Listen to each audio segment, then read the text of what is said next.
حضرت علی بهش توضیح داد من با این نگاه آمدم به میدان جهاد، نگاه تو اونه، نگاه من اینه. این از قدرت خودش نگفت، این از مانور معنویت داد و معنویتی رو به قلبش القا کرد که حالا از خدای عمر پر هیبت و ترس شده. هیبت حق است،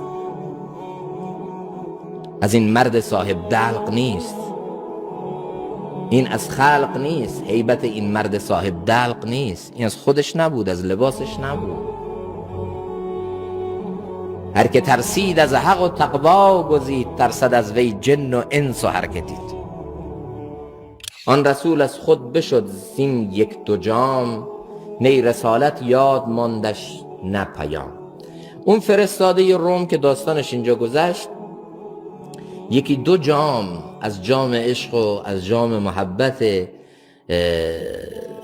خلیفه دوم خورد و واقعا از خود بی خود شد. یه چیزایی اینجا چشید، یه چیزایی اینجا تجربه کرد، یه چیزایی اینجا در حقیقت احساس کرد که هیچ جا ندیده بوده. جلوتر مولانا اینا رو به تفصیل گفت. نه رسالت یاد ماندش نه پیام.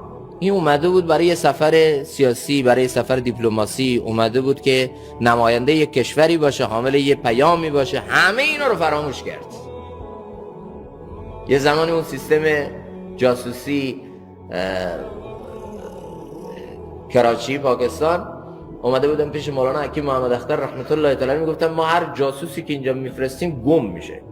حقیقتا ما باید فضای امنیتی رو داشته باشیم. ما تو جلسات هم گاهی وقتا بعضی افراد رو میفرستیم، اما اینا به محضی که اینجا میان بعد یه هفته دو هفته اینا گم میشن. ما نمیدونیم اینا چی میشن، کجا میرن. جناب مولانا جلو بفرمایید. علما بزرگوار اگر در جمع لطف کن جلو بیان. جناب مولوی بفرمایید خدا دایی جلو بشید. اینا گم میشن، ما نمیدونیم چی میشن.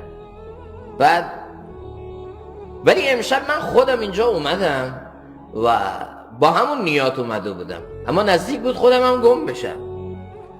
بعد دیدم بابا اینجا غیر از درس محبت و درس عشق به الله تعالی و درس همه چیز اینجا هست، غیر از اون چیزهایی که تو اون فضاهای زدوبندهای سیاسی و تو اون فضاهای مادی و فضاهای در حقیقت نفسانی و شهوانی بیرون دیده میشه. غیر از اون چیزها همه چیز اینجا هست. حرف هر چی اینجا هست غیر از خودخواهی و خودپرستی. اینجا یه عالم دیگه است، اینجا یه دنیای دیگه است.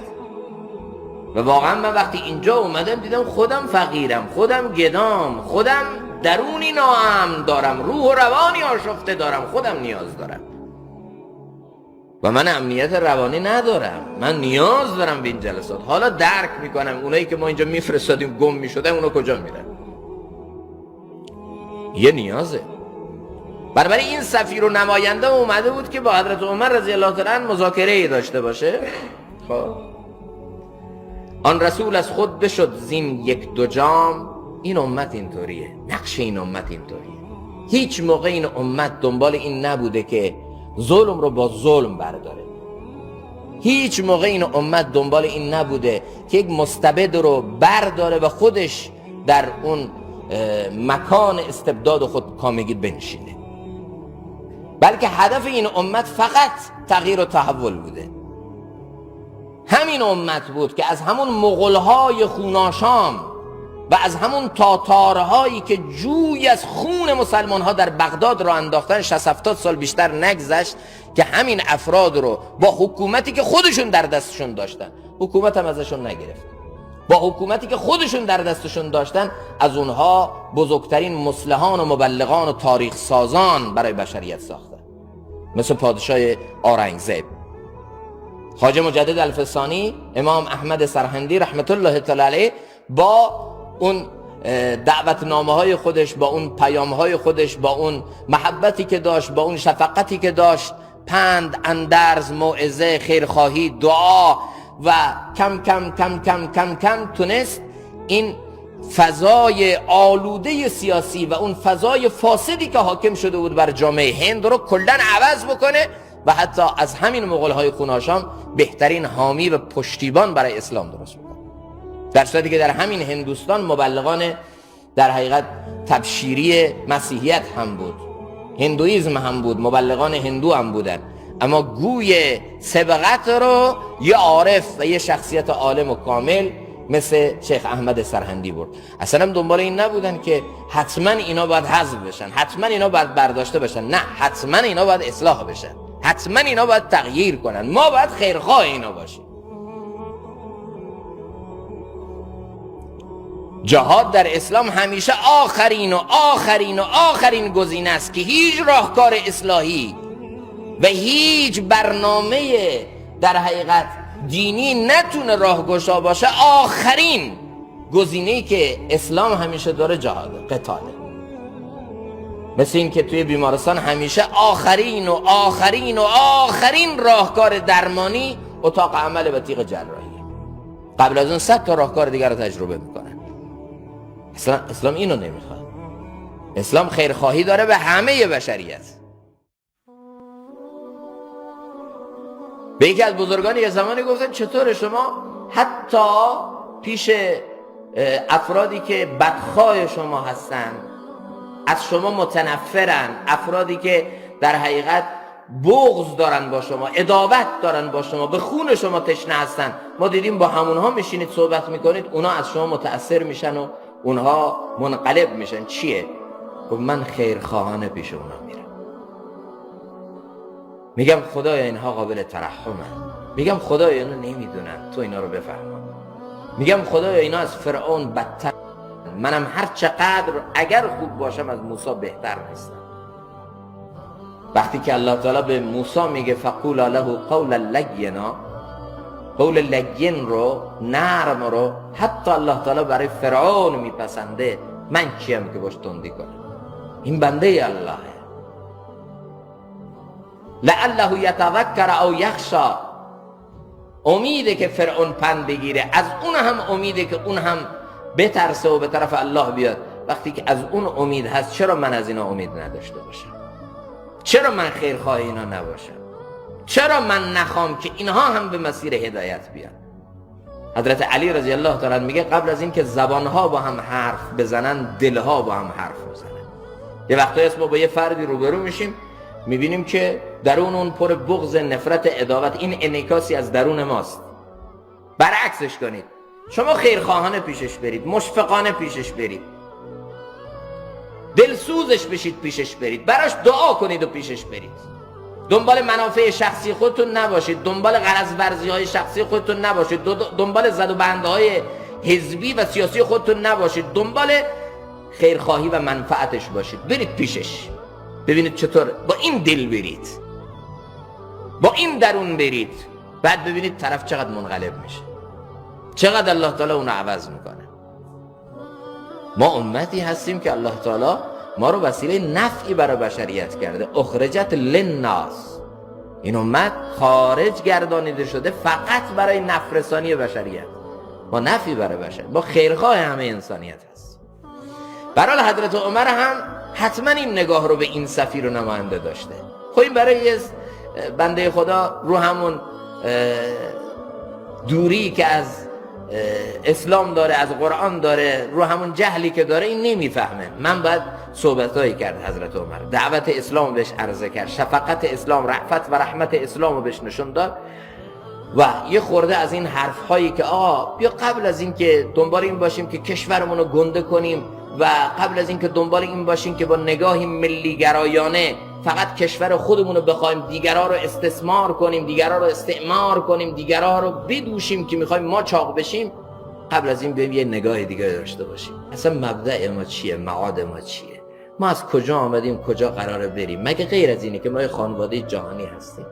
مگه غیر از اینه که الناس بنو آدم؟ مگه غیر از اینه که ما پدر و مادر واحدی داشتیم، آدم و حوا، و بث منهما رجالا کثیرا و نساء؟ غیر از اینه که الله تعالی از همین پدر و مادر این همه اولاد رو به وجود آورده؟ مگه غیر از اینه که ما قراره کنار همدیگر همزیستی مسالمت آمیز داشته باشیم، نوع دوست باشیم؟ حتما باید همدیگر رو بدریم؟ حتما باید همدیگر رو نابود کنیم؟ چون من میخوام کاخم یکم بلندتر باشه، همون کوخنشین و کپرنشینم خانه رو سرش خراب کنم؟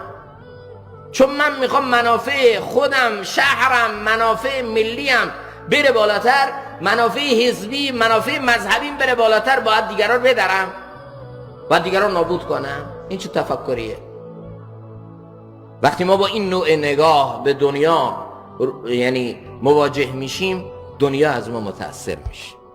تاریخ اسلام رو بخونید، وقتی مسلمان ها فقط دنبال در حقیقت سهم خواهی نبودن، یه ظلمی یه گوشه دنیا میشه، خب یه سهمی از این ظلم به ما بدید.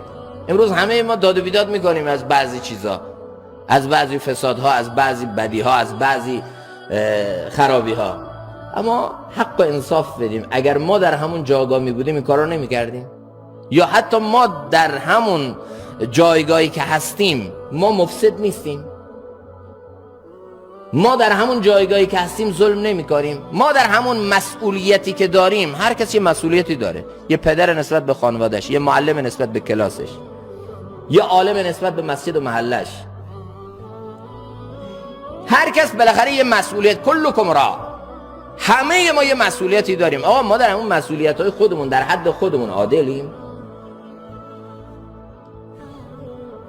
آخه فسادی که در یک جامعه ریشه‌ای میشه، فسادی که در یک جامعه فراگیر میشه، مال یه نفر دو نفر نیست. یعنی یه نفر دو نفر از این جامعه رو حذف کنیم بعد فساد از این جامعه برداشته میشه، نه، فضایی پر فساد ایجاد شده، فضایی فاسد پرور ایجاد شده که داره مفسدین توش رشد میکنن. باید این فضا عوض بشه. تا این فضا عوض نشه چی عوض نمیشه. آخه این نفس سیری ناپذیره. جهان با همه لذتهاش محدود، نفس ما نامحدود و سیری ناپذیر. کل این کره زمینم برای یک نفس کافی نیست. یعنی اگه کل این کره زمین رو با همه فسادش، با همه شهوتش، با همه بدیش، با همه فسادش به یه نفر بدن، سیر میشه؟ میگه بسمه؟ مشکل اینجاست. ولی وقتی این نگاه عوض میشه، ما خیرخواهانه به بشریت نگاه میکنیم، اون موقع دنیا رو هم خدا برای ما عوض میکنه. حضرت عمر خودش رو قبل از اینکه یک سیاستمدار مثل سیاستمدارهای دیگر کشورها بداند، خودش رو یک حاکم مثل حکام دیگر دنیا بداند، قبل از اون خودش رو چی دونست؟ امت رسول الله.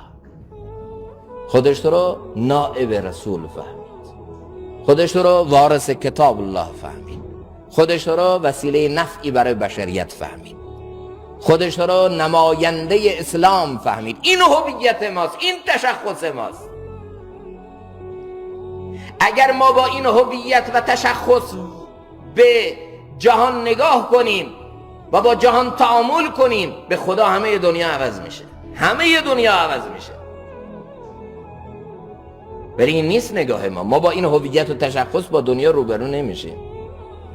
آن رسول از خود بشد زین یک دو جام، نی رسالت یاد ماندش نه پیام. ببینید قصه حضرت علی رو هم میاره مولانا. با یه پهلوان نامداری روبرو شد، پهلوان توف تو صورت سیدنا علی مرتضی کرم الله وجهه انداخت، اما علی توف ننداخت. اخلاق نظامی ما این نیست. ما برای شمشیر خودمون یه ارزش قائلیم، خشم ما یه قیمت داره، هر جا فرودش نمیاریم. چون او بدی کرده، من از جنس بدی اون بد بکنم، پس فرق من و اون چیه؟ وا به دهن انداخته. او هویت درون خودش رو ریخ بیرون، او عمق شخصیت خودش رو ریخ بیرون، اما من مثل اون نیستم. حضرت علی ولش کرد، دور میدان 2 تا چرخ زد، تجدید نیت، ایمان و احتساب. من برای چی تو این میدان آمدم؟ من کینه‌توزی شخصی دارم، من پدرکشتگی دارم، من دنبال کشورگشایی ام، من دشمن اینم؟ نه، من نماینده قهاریت و جباریت خدا بر روی زمینم. من برای تیغ خودم هم و برای شمشیر خودم هم و برای اون خوی نظامیگری خودم هم اخلاق دارم. اسلام برام معرفی کرده، با اون خو اخلاق تجدید نیت کرد، 2 مرتبه سراغ این آمد، ازش متأثر شد. چرا من اول نکشتی؟ این اخلاق نظامی ما. اینجا هم مولانا میخواد بگه اخلاق سیاسی اسلام این بود. یه شخصیتی که به گفته دکتر شریعتی اسلام رو تبدیل به یک ابرقدرت جهانی کرد و بر بخش اعظمی از دنیا داره حکمرانی میکنه، اخلاق سیاسیش اینه. یه نفر برای مذاکره سیاسی، برای کار دیپلماسی اومده تو کشور مسلمان ها، با این فکر داره برمیگرده. بله، اینا برای سیاستشون هم یه اخلاق دارن، اینا برای سیاستشون هم یه فقهی دارند، فقه سیاسی دارن، اینا فقه قتال و جهاد دارن، اینا برای تیغ خودشون هم اخلاق و ارزش قائلن، اینا خشمشون هم هر جا فرو نمیارن، اینا با یه پشتوانه های معنوی معنادار و هدفمند تو هر عرصه گام میذارن. اگه تو تکنولوژی صنعت هم میرن، رو قبراشون نوشته شده عارف و نجوم شناس، عارف و ریاضیدان. برید شما بوزجانی رو نگاه کنید تو همین نیل آباد خود ما، نیل شهر خود ما، برید عمر خیام رو ببینید، برید در حقیقت امام غزالی رو ببینید، برید هر قبری که ببینید از بزرگان ما، میبینید دو تا صفت کنارشونه: ریاضیدان و عارف، فلسفی و عارف مثل غزالی، نجوم شناس و عارف. اینا در کنار این که ریاضی رو میشناختن، خدا رو هم میشناختن و برای ریاضی خودشون یا آرمانی، یه هدفی داشتن. علم رو برای علم نمیخواستن، علم با یه شهوت علمی سراغ علم نمیرفتن، برای علم خودشون هم هدف گذاری و معنایی تعیین میکردن. این بود اسلام رشد میکرد. دنیا از ما متأثر بود، از ریاضیمون متأثر بود، از نجوممون متأثر بود. همین الان حفره‌هایی در ماه رو به اسم کی کردن؟ عمر خیام. همین الان تندیس‌ها و مجسمه‌هایی از عمر خیام رو در دانشگاه‌های معتبر آمریکا گذاشتن. همین الان سال جهانی مولانا ما داریم و اون اقبال و توجهی که به مثنوی در کشورهای اروپایی بعضا میشه، تو کشورهای اسلامی متاسفانه نمیشه. چرا؟ چون اینا خودشون رو اثبات کردن قبل از اینکه مذهبشون رو به دنیا اثبات کنن، قبل از اینکه دینشون رو به دیگران تحمیل کنن، خودشون رو به دنیا اثبات کردن. ما وسیله نفعی برای بشریتیم. دنیا هم اینها رو به عنوان یک شخصیت‌های فراملی و فرامذهبی و یک شخصیت‌هایی که منفعت عام داشتن برای همه بشریت شناخت. این نوع نگاه خود اینا بود، خود اینا اینطور زندگی کردن. موقع تشییع جنازه مولانا، زیر تابوت مولانا بخونه زندگی نامه مولانا رو. مسلمان بود، کافر بود، مسیحی بود، یهودی بود، شیعه بود، سنی بود، زیر تابوت مولانا رو همه گرفته بودن، یه امتی اشک میریخت. میفهمیدن این یه شخصیتی نبود با یه نگاه در حقیقت متعصبانه و با یک تعصب کور قلم دست بگیره و بخواد دفاع از انتخاب کنه. یه چیزی تو ذهنش جا گرفته، حالا میخواد همونو به دیگران تحمیل کنه. نه آقا، یه انسان کاملی بود که میخواست انسانیت زنده کنه. بس این نگاه رو داره معرفی میکنه. عمر یه هویتی براش خودش داشت، عمر یه اخلاقی در سیاست خودش داشت.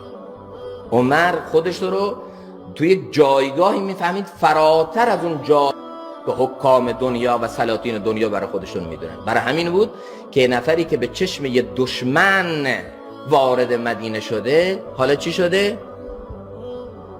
شیفته و دلباخته او شده. آن رسول از خود بشد زین یک دو جام، نه رسالت یاد ماندش نه پیام. فهمید که همه اون پیام ها و همه اون مأموریت هایی که به من داده بودن اینا چیزای بچگانه است، خودم هم نابود میکنه دیگران. این نگاه قشنگه. ببین چقدر زیبا مبدأ رو معاد رو برای من گفت، آغاز بدایت و نهایت رو به من گفت، چقدر قشنگ نگاهی به انسان داره، نگاهی به این خانواده جهانی داره. اینا رو تو ابیات گذشته خدمت عزیزان گفتیم قبلا. واله در قدرت الله شد، فرستاده روم در قدرت خداوند سرگشته و حیران شد. او ما فکر میکردیم ابرقدرتی، ما فکر میکردیم قدرتی غیر قابل شکستیم. اینا ببین واله در قدرت الله شد، آن رسول اینجا رسید و شاه شد. اون فرستاده اینجا که رسید خودش یه شاه معنوی شد. اصلا من دنبال یه چیز دیگه میگشتم، چیز دیگه پیدا کردم. مستغنی از غیر الله شد، نگاهش به دنیا کلن عوض شد. خودش فهمید که اصلا پادشاهی تو اینا نیست که من دنبالشم. سیل چون آمد به دریا بحر گشت. حالا مولانا میخواد بگه همنشینی چقدر خوبه، مجالست با خوبان چقدر خوبه، ارتباط داشتن با نهضت‌های ایمانی و دینی و اصلاحی چقدر خوبه. به خدا بالاترین نعمت الله همینه. از این بالاتر الله تو دنیا نعمتی نداره. از این تو دنیا الله تعالی نعمتی بالاتر نداره.